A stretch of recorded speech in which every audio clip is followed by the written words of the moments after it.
Dari Muawiyah, semoga Allah Subhanahu wa taala meridainya, berkata, Sami'tu Rasulullah sallallahu alaihi wasallam yaqul, aku mendengar Rasul sallallahu alaihi wasallam bersabda, al-muadzzinuna atwalun nas a'naqan yaumal qiyamah, adalah manusia yang paling panjang lehernya pada hari kiamat. Jadi Nabi menyebut manusia yang paling panjang lehernya pada hari kiamat. Baik Bapak Ibu yang berbahagia, yang dirahmati oleh Allah Subhanahu wa taala, penulis kitab ini menjelaskan ketika manusia nanti dibangkitkan, jadi hari kiamat ini dibangkitkan, maka para muadzin ini ada pembedanya dengan yang lain. Apa itu? Lehernya panjang, untuk menunjukkan idharon li syarafihim, untuk menampakkan kemuliaannya. Jadi pas kebangkitan pada saat hari kiamat itu, pada saat diadili, lehernya panjang. Untuk apa? Menunjukkan kemuliaannya. Dan juga karena mereka para muadzin itu, mereka jelas menyebut asma Allah, mentauhidkan, memperbarui syahadat setiap kumandang adzan, dan menyeru manusia untuk sholat, dan menjadi orang yang hadir yang awal untuk sholat. Maka dimuliakan oleh Allah, ditandai pada saat hari kiamat. Jadi ini adalah ditandai pada saat hari kiamat sebagai penanda bahwasanya memiliki kedudukan yang tinggi. Dan ini termasuk balasan dari Allah Subhanahu wa taala karena amalnya, sehingga ditinggikan kepalanya, ditinggikan wajahnya.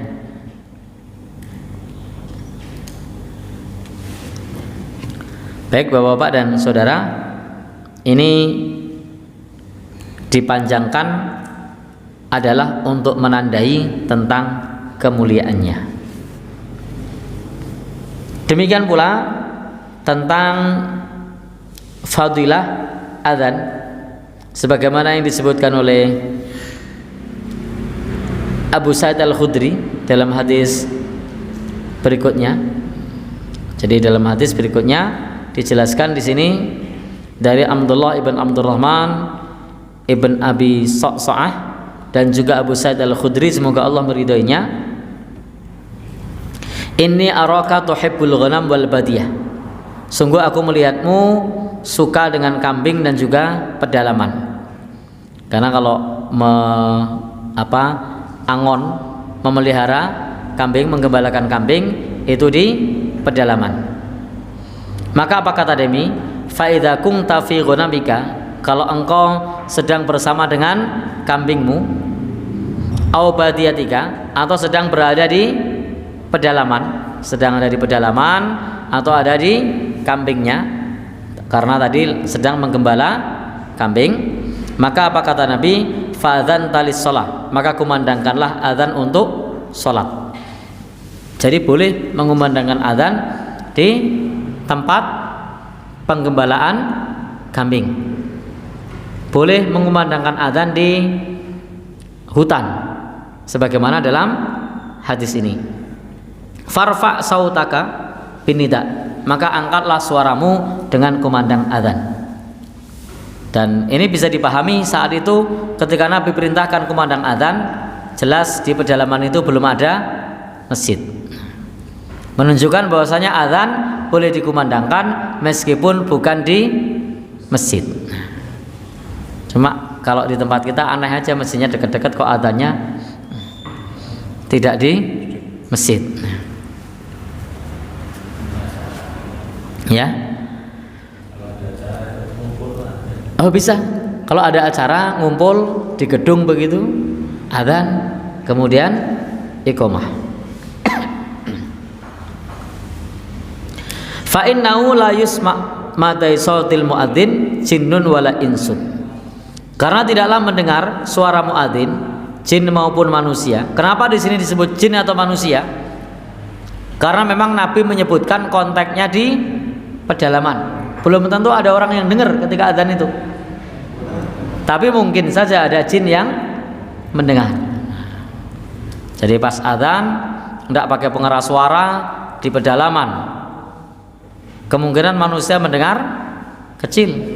Tapi kalau jin bisa jadi. Maka Nabi menyebutkan tidaklah mendengar suara muadzin jinnun wala insun, jin maupun manusia, wala syai'un, termasuk sesuatu yang lain. Ada pohon-pohonan, ada bebatuan, ada hal-hal yang lain yang ia jumpai di situ.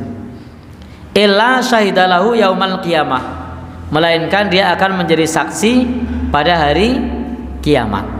Jadi keutamaan adzan, maka siapapun yang mendengarkan adzan itu kelak akan menjadi saksi baginya pada hari kiamat. Maka beruntunglah orang-orang yang adzan, karena nanti saksinya banyak. Itu ada berapa saja tuh yang mendengar adzannya? Satu kampung ada berapa orang? Musafir yang sering lewat kan jalannya ini dekat dengan tempat wisata. Kelak yang akan menjadi saksi bagi muadzin itu sak ngarahara. Bahasa sininya sak ngarahara. Terus nggih sak ngarahara. Ya, saking ukae nggih. Jadi sak ngarahara. Karena saking banyaknya. Qala Abu Sa'id berkata, sami'tuhu min Rasulillah. Aku mendengar ini dari Rasulullah sallallahu alaihi wasallam. Jadi beliau mendengar ini dari Rasulullah sallallahu alaihi wasallam. Maka Bapak Ibu, ini juga menunjukkan keutamaan adzan. Bahwasanya nanti orang-orang yang mendengarkannya akan dijadikan saksi pada hari kiamat, bahwasanya dia sudah mengumandangkan adzan. Karena itu adzan memiliki fadilah yang besar. Jadi adzan memiliki fadilah yang besar. Meskipun tidak ada yang datang, ya, meskipun tidak ada yang datang, adzan memiliki fadilah yang besar. Kalau ada yang datang, dia amal jariah. Semakin banyak yang datang, maka pahalanya semakin besar. Ya, adzan yang datang banyak, itu jariahnya banyak. Tapi kalau adzan tidak ada yang datang, tetap ada pahalanya. Kenapa? Karena setiap yang mendengar adzan kelak akan dijadikan saksi. Jadi kira-kira orang yang tidak datang ke masjid itu dengar adzan tidak? Dengar. Maka mereka kelak akan menjadi saksi. Jadi kalau tidak bermanfaat di dunia, maka nanti akan bermanfaat di akhirat. Apa? Jadi saksi.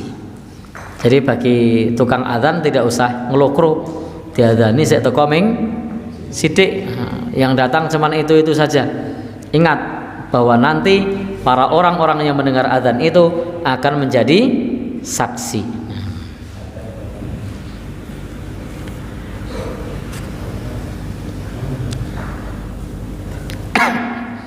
Tetapi perlu diperhatikan, wa annahu yanbaghi lil insan ayyakuna muadzinan. Perlu diperhatikan bagi kita, kalau di situ ada hendak menjadi muadzin, illa annahu idza kana hunaka muadzin ratib. Kalau di sana sudah ada muadzin tetap, fa innahu la yahillu li ahadin, maka tidak boleh, tidak halal bagi seorang pun untuk mengumandangkan adzan. Jadi kalau di masjid sudah ada muadzin tetapnya, maka kita tidak boleh nyelonong untuk mengumandangkan adzan. Ya. Jadi kita sebagai musafir kok tahu-tahu megang mic gitu kan, diadzani dewi. Itu kalau bahasa di tempat saya namanya geling-gelingan. Kalau di sini apa? Ya? Nah, terunyuan ya. Kecuali ada penduduk lokal yang minta tolong, Mas, monggo diadzani, nah itu silakan. Atau izin dulu kalau mau adzan. Ini angsal diadzani mboten, oh sudah ada muadzin tetap, nah, berarti tidak boleh. Tapi kalau Pak saya adzan angsal mboten. Oh nggih monggo. Nah, berarti sudah diizinkan. Tapi kok tidak diizinkan, tahu-tahu golek dhewe mikir ndi iki. Saklare ndi. Lalu kemudian adzan, ndak boleh. La yahillu li ahadin. Tidak halal bagi seorang pun untuk melanggarnya dan adzan. Karena di situ sudah ada muadzin tetap. Loh tadi katanya disuruh adzan. Iya, kalau di situ tidak ada muadzin. Maka perintah adzan tadi Nabi perintahkan karena sedang di pedalaman, tidak ada muadzin di situ. Ora ono sapa-sapa, adanya cuma kambing. Maka Nabi perintahkan untuk adzan, meskipun di situ ada cuma kambing sama di hutan. Sehingga meskipun kita sendirian ada di hutan, adzan itu hukumnya sunnah. Kalau di masjid hukumnya apa? Fardu kifayah. Kalau di hutan sunnah. Bapak ibu lagi naik gunung gitu, Gunung Merbabu atau Gunung Merapi, di puncak gunung adzan boleh. Walaupun yang di sana Anda cuma berdua atau bahkan cuma sendiri. Sebagaimana dalam hadis ini tadi, Nabi perintahkan untuk adzan apabila sedang bersama dengan kambingnya atau sedang di pedalaman. Apa unjuk kambingnya mau jadi makmum? Tidak, tapi kambing-kambing ini kelak jadi saksi. Kambing-kambing ini kelak jadi saksi. Termasuk pohon-pohon yang mendengar, daun-daun yang mendengar, batu-batuan yang mendengar, rumput-rumput yang mendengar, semua akan menjadi saksi.